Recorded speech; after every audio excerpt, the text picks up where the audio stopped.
technique, le chat, les questions, etc. Vous avez ça sur le côté droit, mais je pense que vous connaissez, peut-être pas tous. Vous pouvez poser vos questions donc dans le chat et on vous répondra par la suite. Voilà, à la fin du webinaire.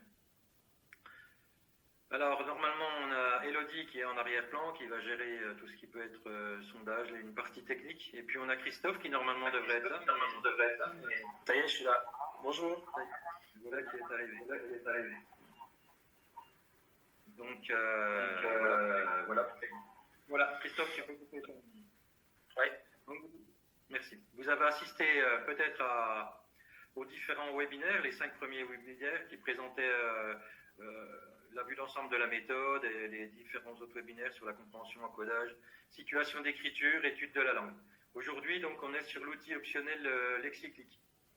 Alors, je dis bien que c'est un outil optionnel, il y a bien le mot optionnel dedans, parce que d'un côté, on a la méthode de lecture,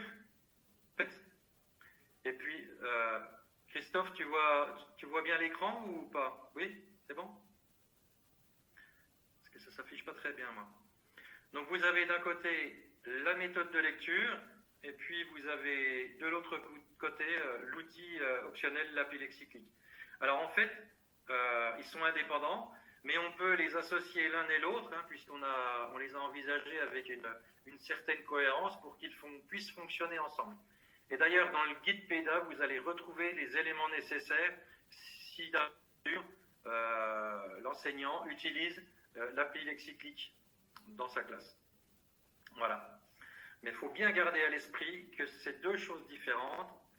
La méthode de lecture pour le CP et l'outil Lexiclic, l'appli Lexiclic qui est optionnel, qui va depuis la grande section jusqu'au CM2 et même au-delà. Voilà, alors Lexiclic, c'est en fait, vous avez peut-être déjà vu dans le webinaire graphisme en codage, on vous a parlé de Leximini, qui est ici, et en fait, qui est le répertoire de mots qui permet aux élèves de vérifier leurs essais d'écriture dans les situations d'encodage. Laurent? Oui. T'as coupé ta caméra ou pas là? Non. Alors tu vois plus là. Donc si tu montres des trucs.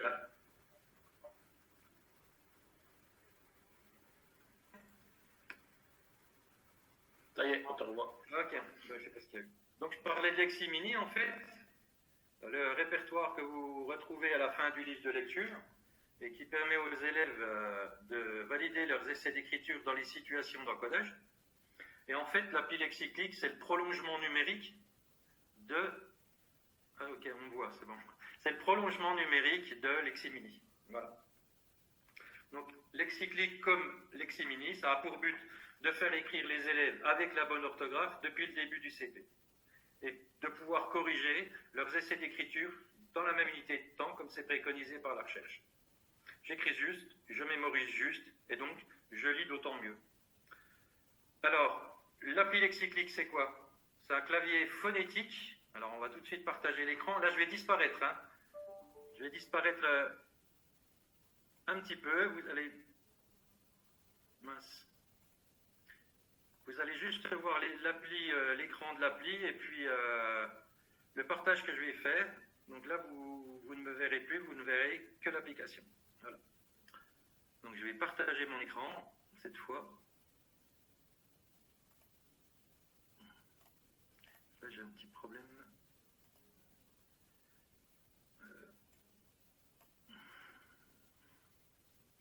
Alors, partage d'écran.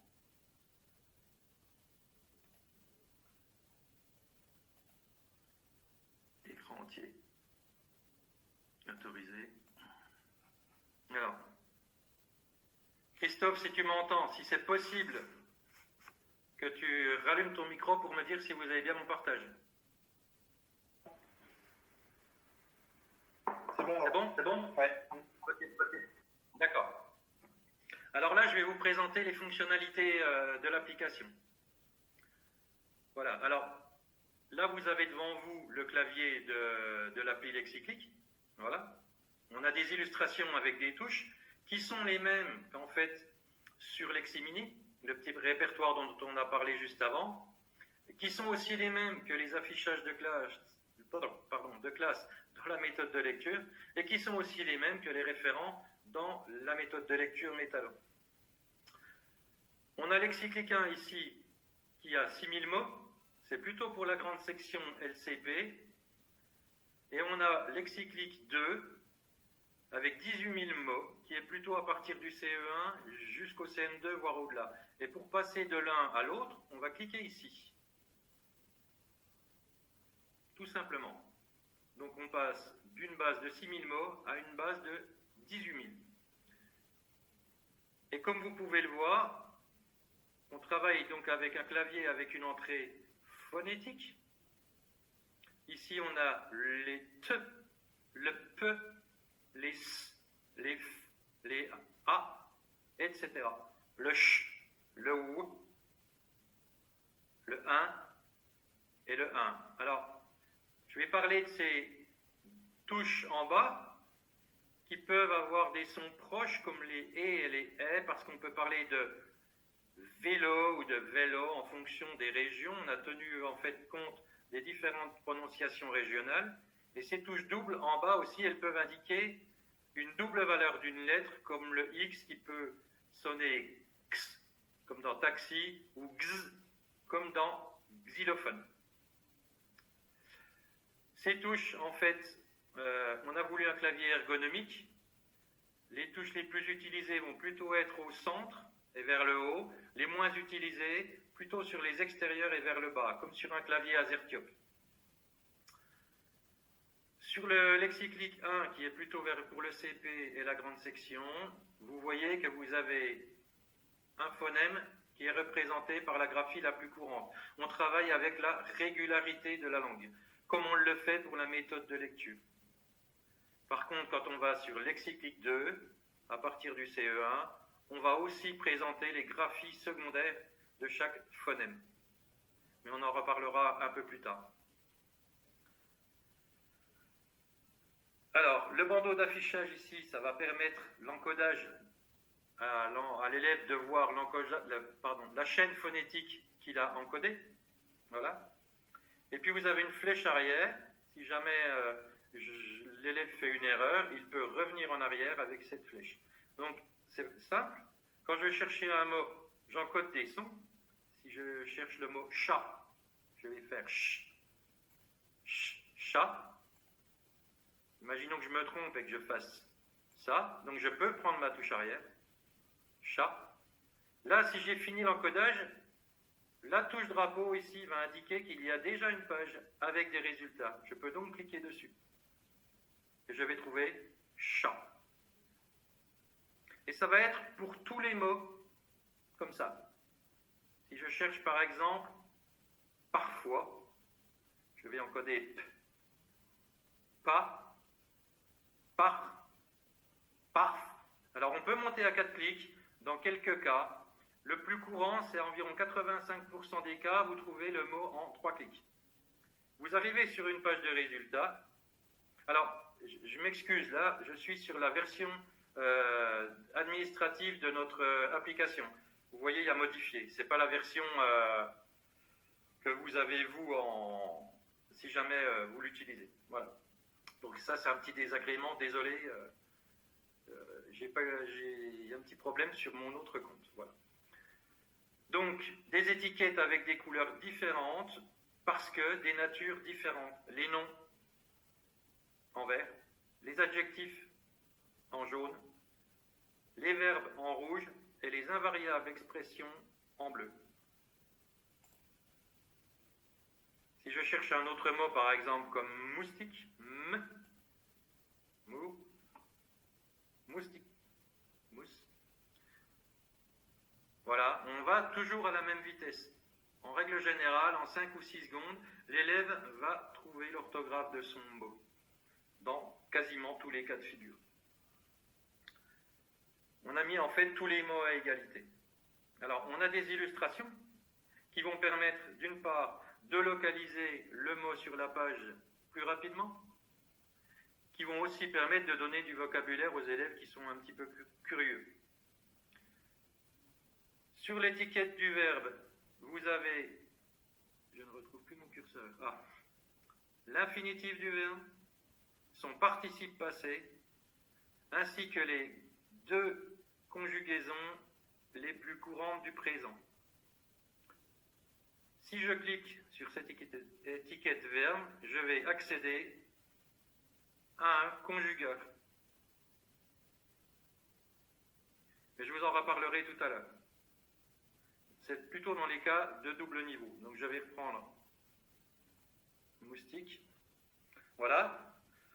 Alors vous voyez aussi qu'on a mis le pluriel des noms, parce qu'en fait, comme dans Leximini et comme dans la méthode de lecture, depuis le début de l'année, on privilégie en fait le fait qu'un mot peut avoir des écritures différentes en fonction du sens dans lequel il est utilisé. Donc on apprend depuis le début de l'année l'orthographe grammaticale et le pluriel des noms.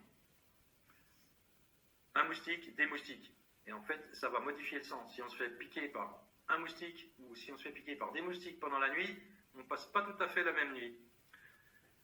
De la même manière, vous avez les adjectifs.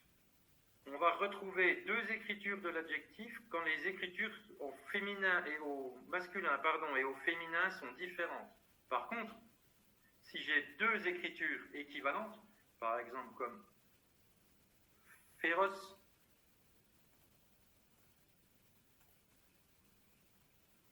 on aura la présence d'une seule écriture. Donc on pose d'entrée la norme orthographique lexicale, en donnant l'orthographe lexicale aux élèves, et la norme grammaticale, avec les accords. Et ça, sur le pluriel des noms, c'est vu dans la méthode de lecture en même temps depuis la première période, fin de première période. Et pour le pluriel des verbes, c'est vu à partir de la période 4. Et pour le féminin, masculin-féminin, le genre des adjectifs, c'est vu dans la période 5. Alors l'appli, elle a été testée auprès de 2500 élèves. C'est un outil qui est évolutif et on rentre des mots de manière régulière, en fait, suite aux remarques des collègues, suite à des demandes. Et quand on a conçu l'application, on a aussi tenu compte des apprentissages des enfants et de la progression des enfants.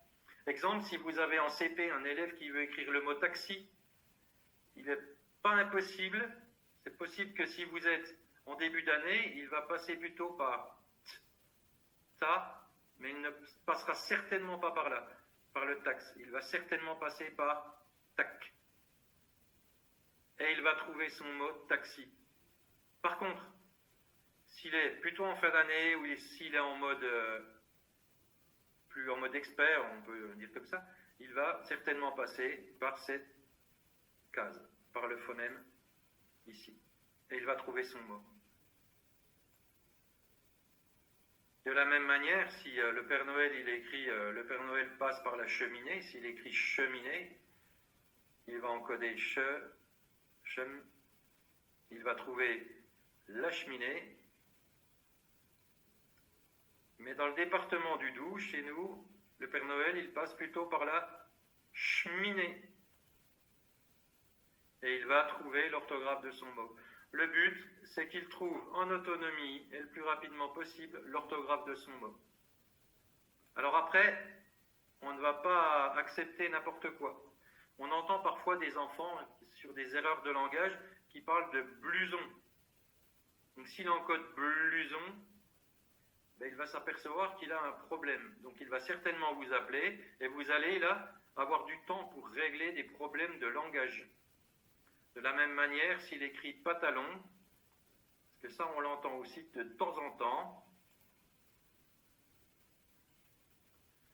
il va s'apercevoir qu'il ne trouve pas son pantalon.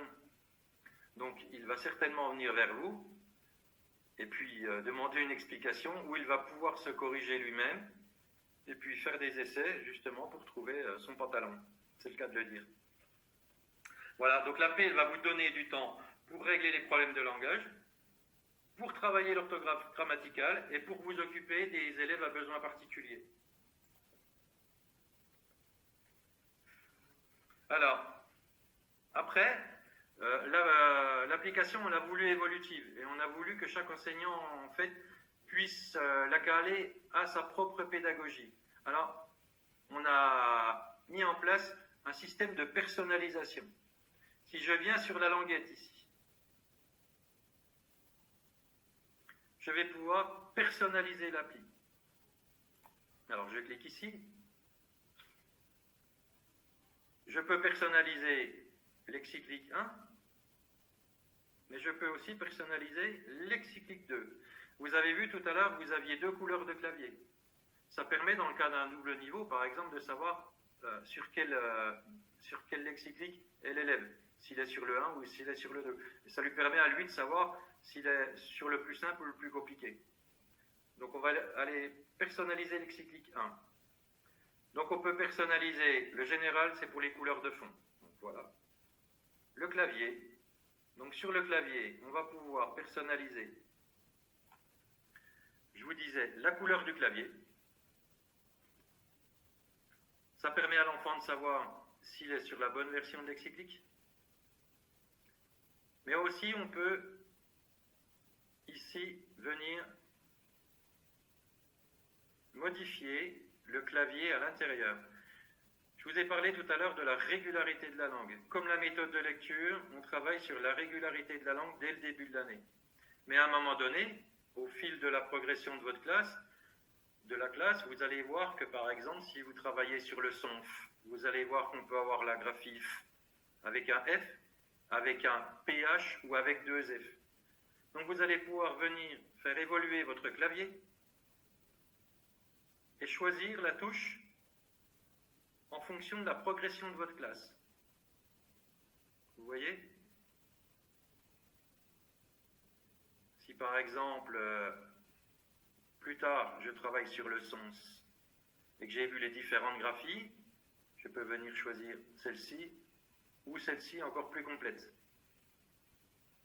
Et je vais faire évoluer le clavier au fil de l'année et au fil de la progression de la classe pour arriver en fin d'année au clavier multigraphie avec illustration qui est en fait le clavier par défaut de Lexiclic 2. Donc là je vais revenir, je vais reprendre le monographie, je vais juste modifier la touche pour vous montrer tout à l'heure. Donc ici, je vais déjà enregistrer ce que j'ai modifié. Si je me trompe, c'est très simple, on réinitialise, on ne peut pas faire d'erreur. C'est extrêmement simple. J'enregistre ceci, on verra tout à l'heure. Voilà. Maintenant, je vais venir paramétrer les pages de résultats. Si dans votre école, vous avez l'habitude d'entourer les noms ou de les souligner ou de les encadrer en bleu et pas en vert, vous pourrez venir ici pour déjà préparer en cohérence avec, dans un COSEC de cycle par exemple, avec les CE1, avec les CE1, etc. Vous pourrez déjà paramétrer les couleurs pour qu'elles correspondent aux couleurs des codes de votre école. Je vais réinitialiser. Vous voyez, si on fait une erreur, on peut revenir à 0 ici. Donc les natures du mot, vous pouvez changer les couleurs comme vous le souhaitez. Vous pouvez aussi modifier l'écriture sur les pages de résultats.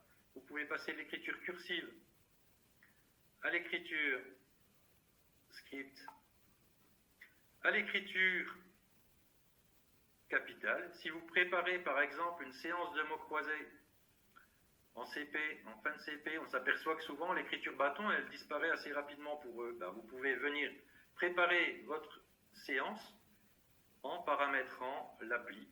En quelques secondes, c'est fait. Et vous avez votre écriture capitale. Je vais me remettre en cursive.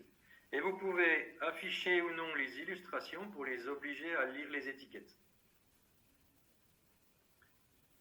Voilà, donc là, je vais enregistrer sans modifier ces paramètres-là.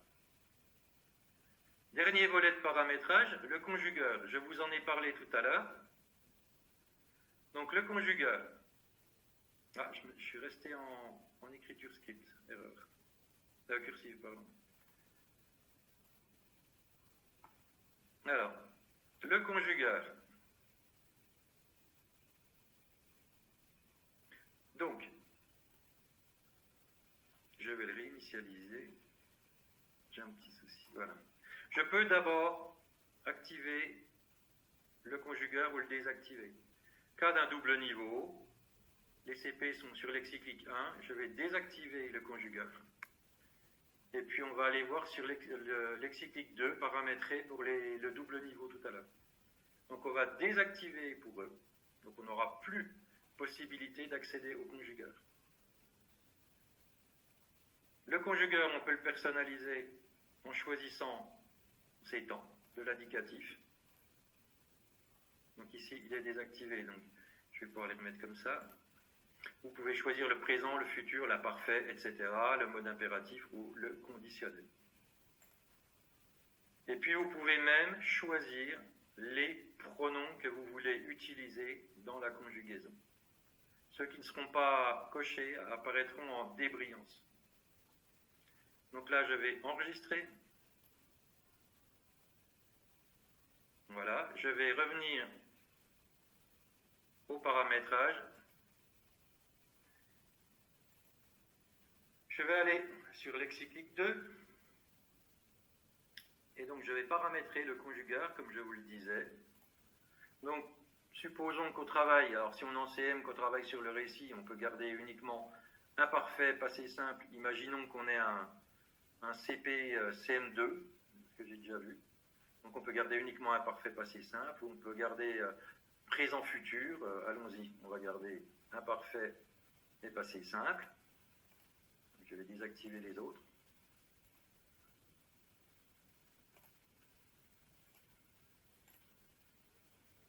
Voilà.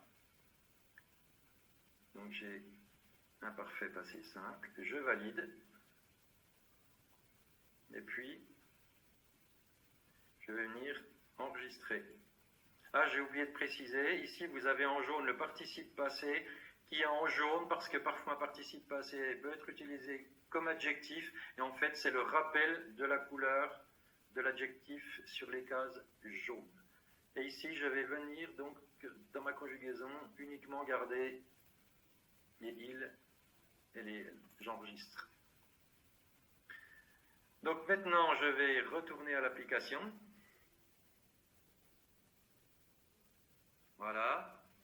Donc normalement, si je prends brûler, alors vous allez voir tout de suite qu'aussi on travaille avec la nouvelle orthographe comme c'est préconisé par la recherche. Donc brûler est écrit avec la nouvelle orthographe. Si je double-clique, je n'ai pas accès au conjugaire. Par contre, sur lexiclic 2, je reprends brûler, je double-clique, et voilà. J'ai ici l'imparfait ou le passé simple. D'accord? Alors là, une petite correction qui n'a pas été finie au niveau de la nouvelle orthographe. Je me suis fait avoir sur ce coup-là. On est en train de finaliser justement la nouvelle orthographe sur lexiclic 2. Voilà. Donc vous paramétrez votre appli comme vous voulez pour caler à la progression de votre classe. Alors je vais revenir, je vais arrêter de partager mon écran. Alors, je vais arrêter mon partage ici. Je vais afficher le document.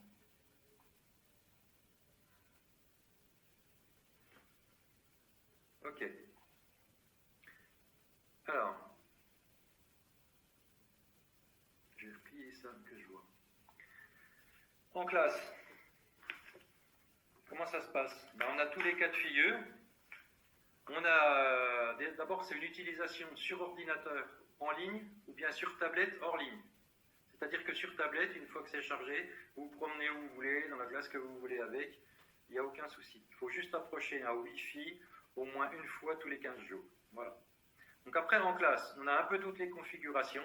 Ça dépend en fait de l'investissement des communes par rapport au numérique. Parce que des fois, on tombe sur des classes qui sont très, très bien équipées, où on va avoir une tablette pour 2 élèves, et puis on va tomber à l'inverse sur des communes qui sont beaucoup moins investies dans le numérique, où on va avoir un ordinateur en fond de classe. Et on voit des écoles qui fonctionnent un peu avec tous ces différents formats, avec un ordinateur en fond de classe, ou avec 2 ordinateurs en fond de classe, ou avec 4 tablettes, etc. Le but étant toujours de faire baigner les élèves dans la bonne orthographe depuis le tout début. Voilà, pour leur permettre de bien mémoriser, bien enregistrer les mots et la bonne orthographe. Voilà. Donc oui, je ne fais pas avancer mon document en même temps, mais voilà. Donc dans les classes, vous verrez un petit peu de tout. Là, vous allez voir un élève qui est en train de regarder sur l'appli. Ça, c'est une petite ornière qu'il faut éviter. En fait, quand l'enfant a trouvé l'orthographe de son mot, il faut lui demander de revenir au clavier de départ. Parce que là, il est en train de faire ce qu'on appelle un recopiage lettre à lettre, ce qui n'a aucun intérêt. L'intérêt, c'est mémoriser et le garder en mémoire, et pouvoir le réinvestir par la suite dans de l'écrit. Donc, il revient à son clavier de départ, et ensuite, il va écrire. S'il a besoin de retourner le voir une fois, il ira retourner le voir. Voilà. Donc, ce que je vous disais tout à l'heure, c'est que ça vous donne vraiment du temps pour aller aider les élèves à besoins particuliers. Et ça rassure vraiment les élèves dans les séances d'écrit. Alors, nous on l'envisage, Christophe vous en avait déjà parlé, pour ceux qui l'ont peut-être déjà suivi dans le webinaire sur les situations d'écrit. En fait, on va partir d'une situation initiale qui peut être par exemple à partir du texte qu'on vient de lire sur la méthode Métallo, par exemple. On va partir donc de cette situation initiale, et puis derrière cette situation, on va animer une séance collective de langage libre, où les enfants en fait vont faire émerger des idées par rapport à la situation initiale. Donc c'est un brainstorming où tout le monde donne son avis, son idée, etc. Certains procèdent par imitation, et d'autres pas. Mais en tout cas, tout le monde s'exprime. Une fois qu'on a fait ça, sur cette séance, on va passer à une séance de formulation pour écrire. C'est-à-dire qu'on va leur expliquer qu'on a un langage un petit peu parallèle par rapport au langage écrit, et qu'on n'écrit pas comme on parle. Donc en fait, on va faire reformuler pour passer à la phase d'écriture. Et puis, ensuite, les élèves vont faire des essais d'écriture. Donc là, vous allez avoir 2 solutions au niveau des outils. Vous allez avoir, soit en amont, vous allez utiliser des outils pour qu'ils puissent accéder à la bonne orthographe. Donc ça peut être Leximini, ça peut être des affichages de classe, ça peut être aussi l'appli Lexiplique si vous l'utilisez comme outil optionnel. En tout cas, toujours dans le but de donner la bonne orthographe et d'avoir la correction dans la même unité de temps, comme c'est préconisé par la recherche. Voilà. Alors après, ça a utilisé, je vous disais, depuis la grande section jusqu'au CM2. Par exemple, ici, je vous donne une situation, des petites étiquettes à partir des images qui sont sur l'appli. L'enfant va tirer une petite étiquette, il doit encoder le mot, et en fait, quand il va le retrouver sur l'appli, il va le recopier en grande section, ici, entre les 2 lignes. Et en fait, la petite image va lui permettre de valider sa recherche. Et puis, c'est aussi pluridisciplinaire, parce que par exemple, on peut travailler en sciences quand on va légender, par exemple, le squelette, le corps humain, etc. Voilà. Donc, c'est un outil qui est multiniveau et aussi transversal. On peut l'utiliser dans toutes les situations d'écrit. Voilà. Et les enseignants qui l'utilisent, en fait, quand ils rentrent chez eux, ils ont beaucoup moins de corrections. Pour l'avoir utilisé, nous, dans notre école pendant 3 ans, on a des élèves qui arrivent à avoir une conscience orthographique réelle, en fait. Ils savent qu'ensuite, il y a une norme au niveau de l'orthographe. Alors, ils vont la chercher, cette norme, ils vont chercher l'orthographe. Parce qu'avant l'utilisation de l'appli, on ne voyait pas. Voilà. Je pense que j'ai à peu près terminé. On va finir par un petit jeu. Donc je vais vous proposer d'écrire un mot un petit peu, peut-être que vous le connaissez, peut-être que vous ne le connaissez pas. Donc je vous le donne, je vous laisse prendre un crayon, un petit bout de papier, et puis après on ira le chercher dans l'appli. J'attends quelques secondes. Ok, alors, vous écrivez le mot solides. Solides, c'est un morceau dans le poulet qui se situe sur le dos, voilà, qui est un petit peu ovale. Donc je vous laisse, essayer de l'écrire, parce que vous le connaissez peut-être. Voilà. Allez, je vous laisse 10 secondes.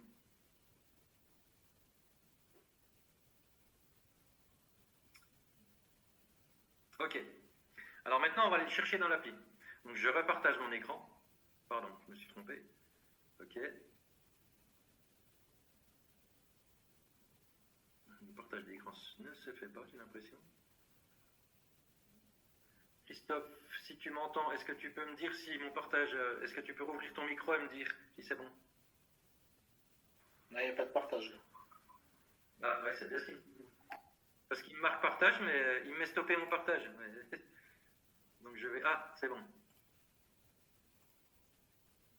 Ok, c'est bon. Alors maintenant, on va chercher Solides. Alors, on va prendre lexicyclique 2, évidemment, hein, c'est pas un mot qu'on va trouver sur lexicyclique 1. Donc j'encode des sons, d'accord? Alors, si je vous donne... Enfin, on a fait des tests avec des adultes qui ne savaient pas écrire le mot. On leur a donné un dictionnaire, il y en a au bout de 10 minutes, ils abandonnaient, d'autres bien avant, parce qu'ils ne le trouvaient pas. Alors, maintenant, je vous montre. Donc j'encode des sons, so, sol. Alors des fois on monte à plus de 3 clics, hein, même plus de 4. Soli, solil. Voilà le mot solides. Alors, si vous saviez l'écrire, ben, tant mieux. Mais si vous ne saviez pas l'écrire, là je vous ai mis dans la situation d'un enfant qui cherche l'écriture d'un mot. Donc vous, là vous allez enregistrer ce mot. Alors je vous donne la signification. Soliles, c'est le meilleur morceau du poulet, c'est parce que c'est le so qui le laisse. Donc c'est pour ça qu'il s'écrit comme ça. Mais maintenant, quand j'aurai refermé ma page, et d'ailleurs je vais la refermer.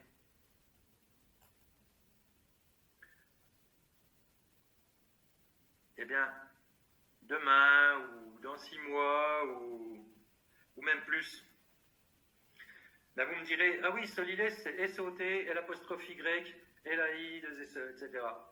Parce qu'en fait, vous l'aurez mémorisé. Ben, un enfant, c'est exactement ça, sauf que c'est pas pour un mot, ou 5 ou 6, c'est pour des centaines. Donc, d'où la nécessité de donner la bonne orthographe le plus tôt possible, et de leur permettre de corriger leurs erreurs. Voilà, je vais demander à Christophe de peut-être réintégrer le webinaire. Ouais.